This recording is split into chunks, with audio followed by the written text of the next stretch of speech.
रख रख त्या रानातून थोडं पुढं जाऊ गड्या, पाऊल थकलं नाही गड्या, पाऊल थकलं नाही.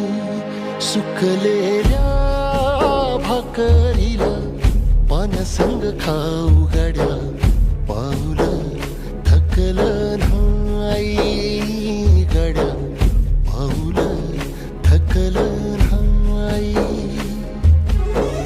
झालो बरबाद जरी बसला घाव उरी, कलेची आग सार जाळून विजाईना. अडला घास असा काळा वनवास असा, पण ह्यो ध्यास अजून